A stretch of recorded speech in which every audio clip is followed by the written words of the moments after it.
안녕하셨습니까? 행복한 인생 2막 알베르토입니다. 노인 인구 1000만 명 시대, 이제는 노령연금, 유족연금, 분할연금 등의 연금 제도에 대해 미리 공부하고 준비하셔야 안정적인 노후가 보장된다고 할 수 있는데요. 오늘은 노후에 꼭 필요한 공적연금 제도를 아주 쉽게 정리해 드리겠습니다.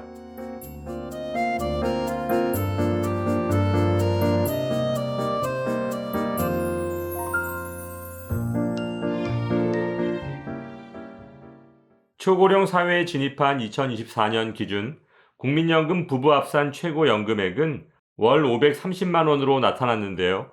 국민연금공단의 자료에 따르면 2024년 기준 부부 모두 국민연금을 받는 수급자는 78만 2,912쌍으로 월 평균 부부 연금액은 109만 원이고 월 300만 원 이상 부부 수급자도 2,529쌍에 이르는 것으로 나타났는데요. 현재 국민연금 가입자가 받을 수 있는 연금은 크게 세 가지로 나눌 수 있습니다. 1. 국민연금을 10년 이상 가입하면 받을 수 있는 노령연금. 2. 국민연금 가입자가 장애를 입으면 받을 수 있는 장애연금. 3. 국민연금 가입자가 사망하면 유족이 받을 수 있는 유족연금. 또한 우리나라의 국민연금 제도는 가족 단위가 아닌 개인 단위 제도이기 때문에 부부가 함께 가입했다면 각자 납부한 기간에 따라 모두 연금을 받을 수 있습니다. 가령 남편이 국민연금을 30년 가입해서 월 150만 원, 아내가 20년을 가입해서 월 100만 원의 노령연금을 받을 수 있다면 부부는 연금 개시 시점에 각자의 연금을 받아서 부부합계 250만 원을 받을 수 있습니다. 하지만 부부 모두가 국민연금을 받다가 한쪽이 사망한다면 상황이 달라지게 되는데요. 그 이유는 남은 배우자는 본인의 노령연금과 유족연금 중 어느 하나만을 선택해야 하기 때문입니다. 예를 들어 남편이 먼저 사망한다면 아내는 다음의 두 가지 방법 중 한 가지를 선택해야 합니다. 1. 남편의 유족연금을 선택하고 본인의 노령연금을 포기한다. 이 경우 유족연금으로 남편의 노령연금 150만 원의 60%인 90만 원을 받게 되고 2. 남편의 유족연금을 포기하고 본인의 노령연금을 선택한다면 본인의 노령연금 100만 원에 남편 유족연금 90만 원의 30%인 27만 원을 추가로 받게 되므로 총 127만 원을 매달 받게 됩니다.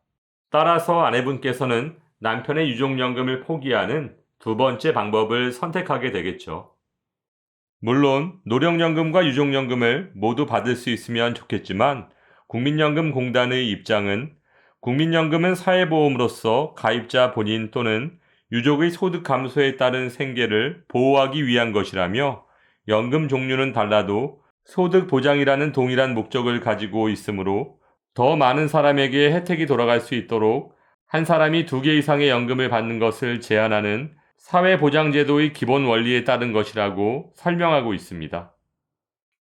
그렇다면 부부가 이혼을 한다면 국민연금, 즉 노령연금은 어떻게 될까요? 이혼한 부부가 받을 수 있는 분할연금은 원칙적으로 혼인기간 중 가입기간에 해당하는 연금액을 부부에게 균등하게 나눠주고 지급하고 있지만 2016년 12월 30일 이후 분할연금 수급권을 취득한 경우부터는 당사자 간 협의나 법원의 판결에 따라 분할 비율을 달리 정할 수 있습니다. 참고로 분할연금은 배우자의 국민연금 가입 기간 중 혼인기간이 5년 이상이어야 하고 본인이 노령연금 수급 개시 연령이 된다면 분할연금을 받을 수 있습니다. 따라서 100세 시대, 배우자와의 사별이나 이혼으로 인해 혼자 살아야 할 기간이 길어질 수 있는 상황 속에서 유족연금과 분할연금에 대한 기본적인 내용을 숙지하고 계시는 것이 안정적인 노후 생활에 도움이 될 것으로 판단됩니다. 또한 최근 퇴직을 앞둔 직장인들 사이에서 노령연금 수령을 언제부터 할 것인가에 대한 의견이 분분합니다. 어떤 사람은 기금이 고갈된다고 하니 무조건 당겨받겠다 하고 또 다른 사람은 먼저 받으면 연금액이 줄어들기 때문에 고민이 된다고 하는데요. 이는 모두 맞는 이야기도 모두 틀린 이야기도 아닙니다. 그렇다면 노령연금은 언제부터 받는 것이 유리할까요? 먼저 노령연금, 국민연금 그리고 기초연금의 차이부터 설명드리면 기초연금은 노후 준비를 하지 못한 어르신들에게 기초적인 생활 지원을 위한 생계형 연금 제도인데요. 대한민국 국적을 가지고 국내에 거주하는 만 65세 이상 소득 하위 70%인 분들이 내 돈을 하나도 내지 않고도 받을 수 있는 연금이지만 공무원연금, 사학연금, 군인연금, 별정 우체국연금 수급권자 및 그 배우자는 수급 대상에서 제외됩니다. 또한 노령연금은 국민연금에 가입한 사람이 지급받는 보상형 연금제도로서 국민연금을 10년 이상 가입하고 수급 개시 연령부터 사망할 때까지 지급받을 수 있습니다. 따라서 국민연금과 노령연금은 같은 연금이고 노령연금과 기초연금은 전혀 다른 연금입니다. 그렇다면 노령연금은 언제부터 받을 수 있을까요? 국민연금 시행 초기에는 만 60세부터 받을 수 있었던 노령연금은 재정 건전성의 문제를 해결하고자 2013년부터 5년마다 한 살씩 늦어져서 현재는 만 63세부터 받을 수 있고 1965년에서 1968년생은 만 64세, 1969년생 이후는 만 65세부터 노령연금을 받을 수 있습니다. 그러면 노령연금은 반드시 정해진 연령에만 받을 수 있는 걸까요? 꼭 그렇지는 않습니다. 노령연금은 개인의 사정에 따라 5년까지 당겨받을 수 있는 조기 노령연금과 5년을 늦춰받을 수 있는 연기 노령연금으로 나눌 수 있는데요. 만 65세의 노령연금을 100만원 받을 분의 예를 들어 설명드리면 조기 노령연금은 최대 5년까지 당겨받을 수 있고 1년을 당겨받을 때마다 6%씩 감액돼서 5년 최대 30%까지 감액될 수 있고 이렇게 감액된 70만원을 평생 받게 되므로 손해연금이라고 불리우고 있습니다. 또한 연기 노령연금은 최대 5년까지 늦춰받을 수 있고 1년을 늦춰받을 때마다 7.2%씩 증액돼서 최대 5년 36%까지 증액될 수 있고 이렇게 증액된 136만원을 평생 받게 되는 것입니다. 그렇다면 노령연금은 당겨받아야 유리할까요? 늦춰받아야 유리할까요? 아니면 그냥 정상적으로 수령하는 것이 유리할까요? 그럼 지금부터 노령연금 개시 시점을 결정할 때 어떤 점을 고려해야 할지 설명해 드리겠습니다. 첫째, 국민연금 가입자의 기대수명, 즉 연금을 수령할 수 있는 총 기간입니다. 쉽게 말해 기대수명이 길수록 연기연금이 유리하고 조기연금은 불리하겠죠. 참고로 통계청의 자료에 따르면 2022년 기준 60세 남자의 기대 여명은 22년 8개월, 여자는 27년 4개월로 남자는 약 83세, 여자는 약 88세까지 살 것으로 기대된다는 것인데요. 사실 노령연금 개시 시점을 결정할 때 배우자의 수명도 노령연금 수급 시점을 결정하는 기준에 포함시킬 필요가 있습니다. 그 이유는 가입자 사망 후 40에서 60%의 유족연금을 선택할 수 있기 때문입니다. 다만 연기연금을 신청할 경우 노령연금에 가산된 금액은 유족연금의 산정에 반영되지 않는다는 점 참고하시기 바랍니다. 둘째, 국민연금 가입자의 소득 수준입니다.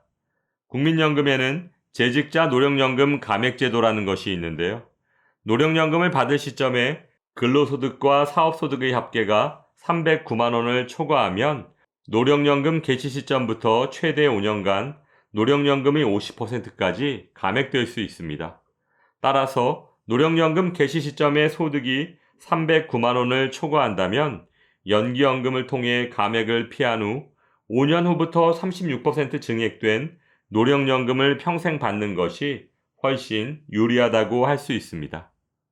셋째, 건강보험료에는 어떤 영향을 주는가입니다. 은퇴 후에는 자녀들 직장 건강보험의 피부양자로 건강보험료를 면제받으시는 경우가 많습니다. 그런데 연간 합산 소득이 2천만 원을 넘게 되면 피부양자 자격을 상실하고 지역가입자로 변경돼서 건보료 폭탄을 맞을 수 있게 되는데요.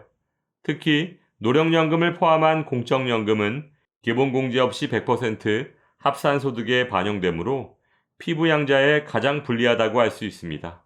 따라서 본인의 연간 합산소득을 잘 판단하셔서 연기연금을 통해 노령연금을 증액시킬지 여부를 신중히 결정하셔야 할 것입니다.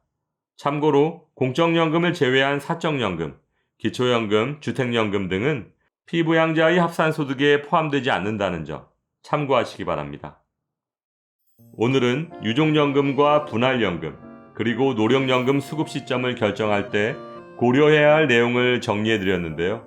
국민연금은 현재 세대가 과거 세대를, 미래 세대가 현재 세대를 지원하는 사회통합적 기능도 있지만 세대 내에서 고소득층에서 저소득층으로 소득을 재분배하는 기능도 있습니다. 따라서 국민연금은 세대 간의 책임을 전가한다는 시각으로 봐서는 안 되는 중요한 복지제도입니다. 따라서 많은 복지 선진국에서 운영해 오면서 겪어온 시행착오를 교훈으로 삼아 보다 효율적으로 운영하는 것이 현재 우리 사회에 닥친 과제라고 할 수 있습니다.